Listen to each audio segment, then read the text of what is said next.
This video will compare what's new or upgraded with the Ace Pro 2 compared to the Ace Pro, as well as low light comparisons with GoPro and the Action 5 Pro. At a glance, these two cameras look pretty much the same. They're the same size, they've just got some subtle differences in their design, which we'll look at in a minute. But there's a lot going on inside this camera that you need to know. Even though the sensor sizes of both of these cameras haven't changed, the 8K capability of the Ace Pro 2 has been improved. And it now supports 13.5 stops of dynamic range, and it has 2 AI chips inside. And one of the chips inside is a Pro imaging chip, and it makes it twice as powerful as the original Ace Pro. And it affects image quality, battery performance and low light capability. Well, you'd think with low light performance that the original Ace Pro just couldn't get any better, because the results were pretty impressive.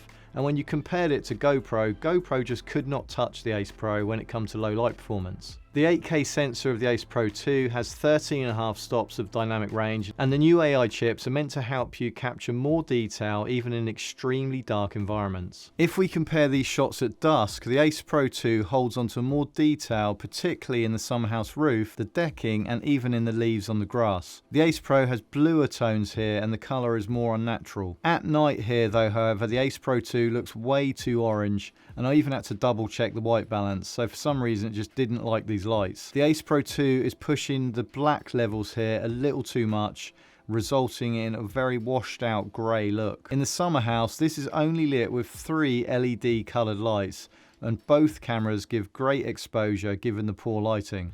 To really appreciate how well these cameras are doing, just look at the results of the GoPro, which gives us a mushy dark image, and with the colour being a little bit on the orange side and holding on to no detail in the shadows. The GoPro shows just how dark it was in these video shots, and it's more like what it looks like to the eye in terms of light level. But how about the DJI Action Pro 5? Well, this gives us a slightly bluer image, and it's a lot noisier than the Ace Pro 2. And this noise that you can see in the image gets a lot worse the darker the shot gets. But I do actually like the colour of the image that the Action 5 has given us.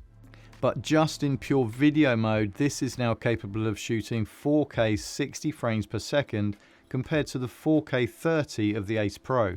And Active HDR has also been upgraded to 4K 60 frames per second as well, compared to 4K 30 with the Ace Pro. And as with the Ace Pro, the Active HDR isn't a separate shooting mode, it just comes on automatically when you shoot video. But if you don't want to use it, then you can turn it off in the menu. The lens has also been upgraded with the Ace Pro 2 and is now 157 degrees wide, compared to the 151 degrees of the Ace Pro. A quick app update here as well. If you're shooting stuff on your bike and you want a GPS stats overlay, this has also been improved. Firstly, you can generate the GPS and stats using your phone, but now you can exit the app and use other apps or lock your phone, and you don't have to leave your phone open like you did before. The Ace Pro 2 also has an in-camera 360 degree horizon lock in video mode, and the LCD screen is 2.5 inches compared to the 2.4 inches on the Ace Pro. And the design of the screen on the Ace Pro 2 is much more robust than the original Ace Pro.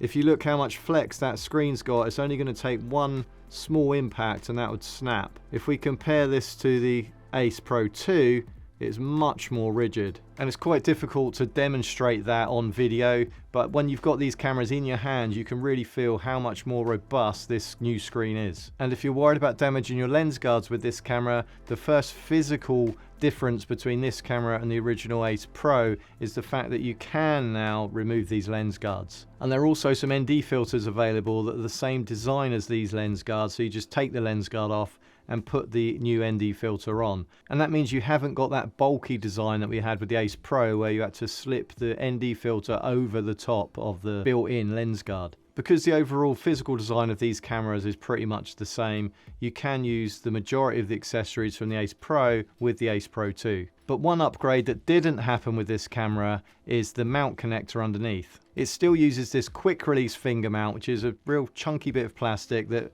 magnetically clips into place underneath the camera, and it sticks out, and it's ugly, not very practical, and most importantly, it can easily be misplaced or lost. I've misplaced this so many times I lose count. Insta360 in the Ace Pro 3, please put integrated finger mounts and a 1/4 inch thread on the base. One less subtle redesign is the addition of this mic windshield here. And as you can see, this is a substantial add-on. And Insta360 are really confident that if you use this wind guard, then you're not going to have to use any other accessories to help improve your sound. And that's a pretty big statement, and they claim that this is going to reduce wind noise dramatically even when you're on a motorbike. This is an audio test on the Insta360 Ace Pro, and this is the audio you can hear at the moment from the Ace Pro using the wind reduction filter.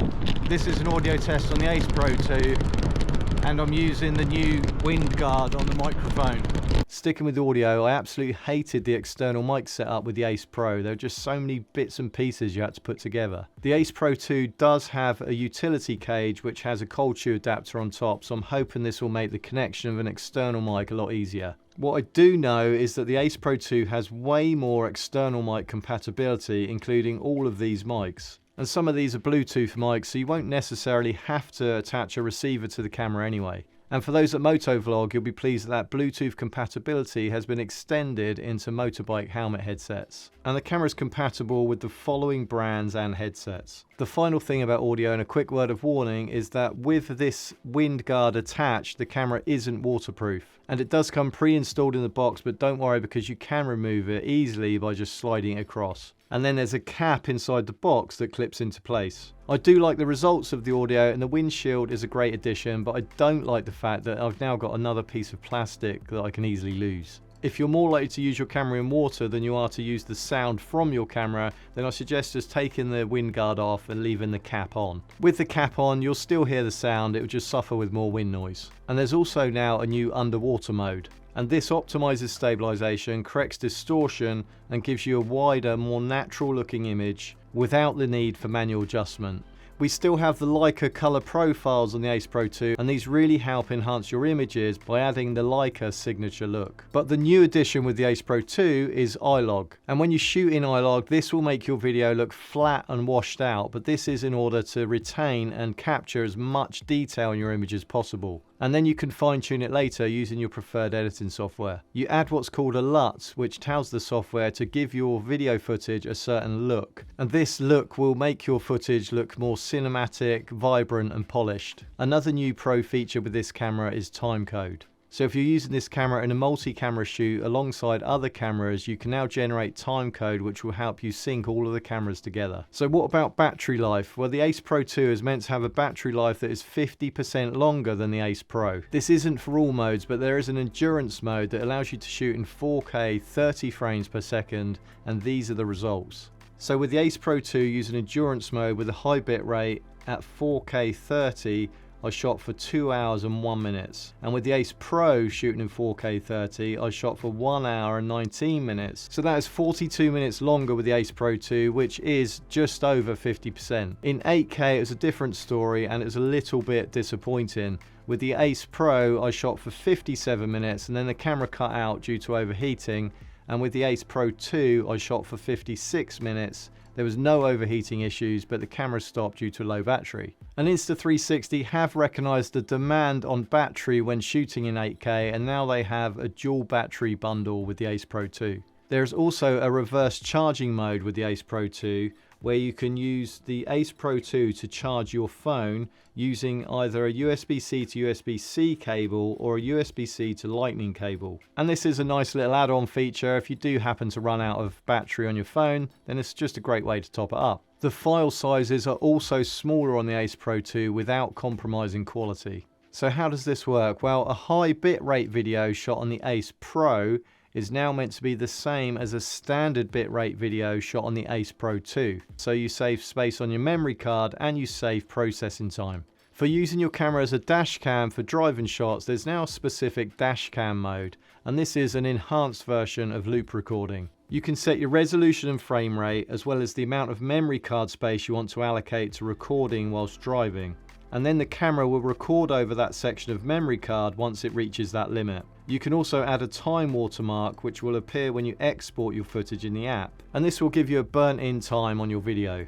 The watermark is a great feature of this dashcam mode, but why they can add that element of the feature to the original loop recording mode, I'm not sure. And also pre-record mode with this camera has now been extended to 120 seconds. So if you have pre-record set to 120 seconds and then press record, it will then record everything that happened 2 minutes ago.